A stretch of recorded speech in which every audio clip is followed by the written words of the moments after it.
Bismillahirrahmanirrahim. Alhamdulillahirabbil alamin. Wa bihi nasta'in wa la haula wa la quwwata illa billah. ขอประทานความกล้าจากอัลลอฮฺซุบฮานะฮูวะตะอาลาทุกผู้ขอพระเจ้าท่านอิหมัมธรรมดาเป็นคนนับจากโคเมนมันคิดการของเรากรรมการจะอินทรยศนักศึกษานักเรียนที่รักจริงต้องอารมณ์ทุกท่านนะครับผมในฐานะรองประธานอิสลามจังหวัดภูเก็ต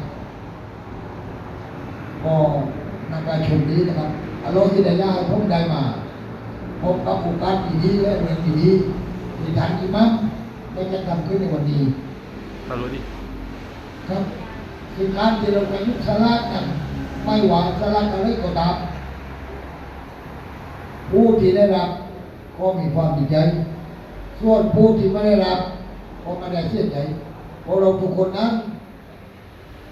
เป็นคนที่สบายอยู่แล้วเรื่องพวกศาสนาไม่ได้ที่ว่าเราจะไปกระทบตามอิหมัมประธานในฐานเดียวนะครับตอนนี้ผมก็เราก็แสดงความดีแสดงความดีใจก็นักเรียนโชคขัน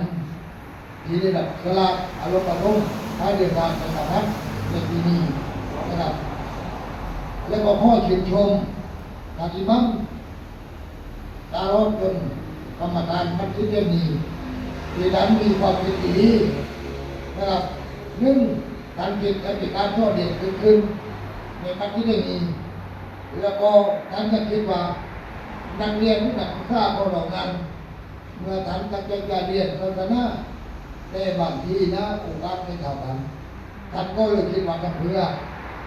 ให้นักเรียนคนนั้นได้เรียนราวปฏิบัติเรียนทุกคนทราบทุกคนแต่เราได้ไปโซ่คนแต่ละปีเราทุกวันมันดีแล้วเราก็จิตใจด้วยดีใจที่เพื่อนโรงเรียนเรานักศึกษาเราคุณได้เดินทางได้ยุบสลากไปในครั้งนี้นะครับเพราะฉะนั้นแล้วการเรียนรู้ก็ค่อยชื่นชมว่ามันคิดแต่คนหกที่มันคิดแต่ว่าเป็นยังไงเราเป็นนักโทษเรียนทุกทีแต่โทษเรียนเยาวชนผู้เด็กๆเรียกว่าเยาวชนแต่โดยเฉพาะอย่างยิ่งผู้ที่มีอายุมันพวกเรานั้นน้อยเหลือเกินที่มันโทษแต่โทษ3 คนมันที่ก็ตาม3 คน5 คนอยู่ในวันนี้โอยนี่แหละครับเพราะบางทีเราคิดว่าเราไม่แก้แล้วอย่าเรียนพออยากแก้ขึ้นแก้เลยไม่รู้เรียนเลยแต่ท่านต้องมีกระดาษว่าการเรียนนั้นไม่ใช่เรียน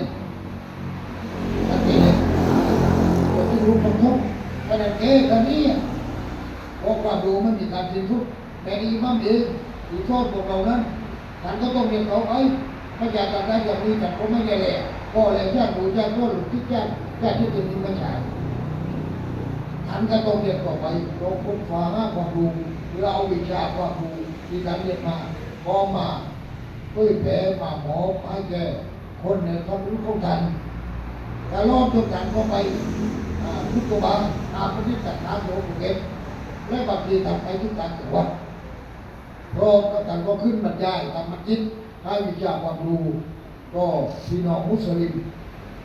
ในจังหวัดภูเก็ตและการจังหวัดที่เป็นที่ดีน่าชื่นชมและน่ายินดีนะครับผมก็ไม่ได้โยนหาโลกพอท่านเป็นอิหมัมและเป็นกรรมการมัสยิดและท่านก็เป็นกรรมการประจำจังหวัดเป็นรองประธานด้วยภาระหน้าที่พวกท่านก็เหลือเชื่ออยู่เลย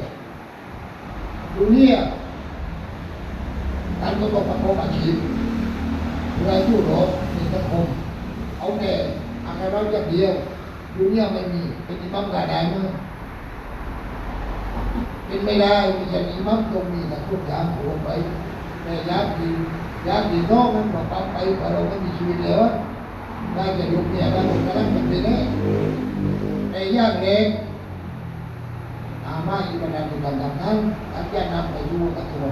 ที่การโปรทุกคนนะครับตาก็เอาฟ้าว่าสมบัติตัดทิ้งไว้ผมก็รับหมดเลยไม่ว่าจะเป็นที่ดินก็ดีมันโง่มันเป็นอะไรต่างๆเราวันนี้มาได้เราครับสู้เอาล้อเลยวันนั้นทิ้งนั้นเห็นพวกเราเลยเป็นก็รู้เราเลยแต่เราว่าเราหลักตัวเองไม่มาเรื่องการทำนี่ก็ได้ นะครับพวกเราได้มาเราโทษลูกเราก็ต้องทำการมีมักมองอย่างเดียวอ่ะถ้าเราตั้งใจจะทำพวกเราเนี่ยมันมี5ประการด้วยกัน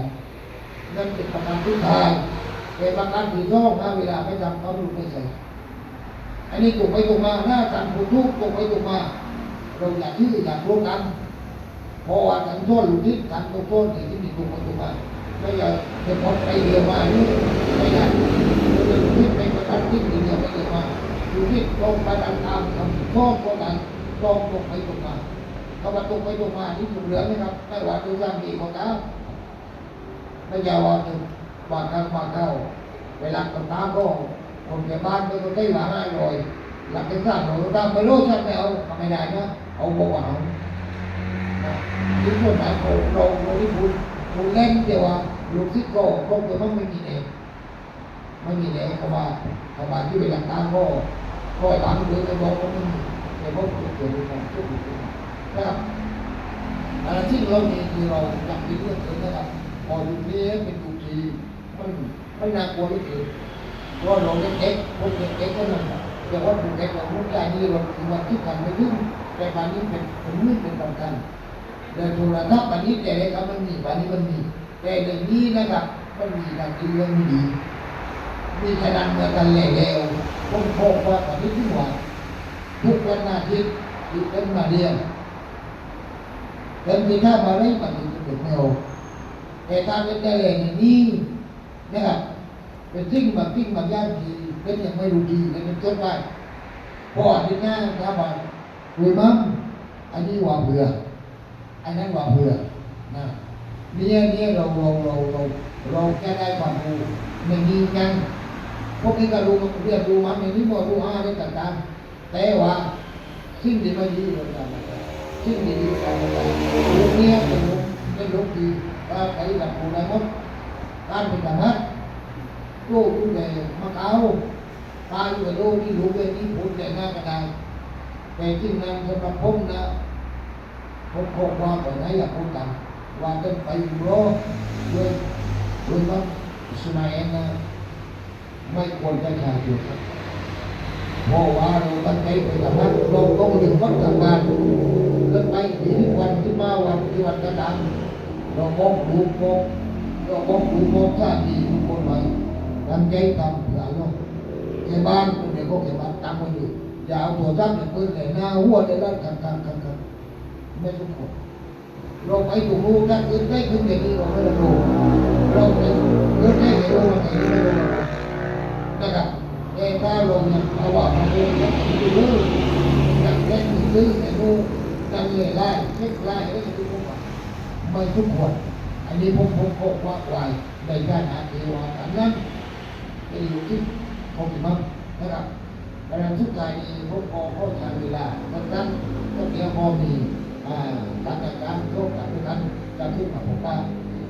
โบยากจากโบวิโบยามีโบรัสมาคาร่าให้ผมทำในโรคแบบนี้ด้วยการไปแบบโบในทางนี้ข้อไปด้วยความคนไปและได้รับสิ่งดีๆมาและข้อรับด้วยความคนไปและข้อรับว่าจากพี่น้องในบ้านบางลาทุกคนแล้วก็ดูว่าเขาด้วยนะครับองค์การพุทธราชมีเป็นความมันต้องมรดกด้วยเงินนั้นเป็นเงินที่คนต่างหมดบริจาคถ้าเรียกได้ว่าคนต่างประเทศต่างโลกก็ได้ก็จะไปตามที่เขาบอกบริจาคพวกเขาเป็นจิตคนบุกแก่ต่างจังหวัดคนต่างชาติเข้ามาได้คนต่างๆอยู่ในนั้นแต่ละทั่วโลกมันอยากเอาไปนั่นเรื่องทั้งหมดต่างโลกมาบอกอินชาอัลลอฮ์การเป็นคนดีอยู่ทุกนะครับเป็นคนดีอยู่ทุกที่ทำได้อารมณ์ไปพวกนั้นได้โดยการไปทุกโลกพวกพอข้อกล่าวคำว่าวัสสลามุอะลัยกุมวะเราะมะตุลลอฮิวะบะเราะกาตุฮ์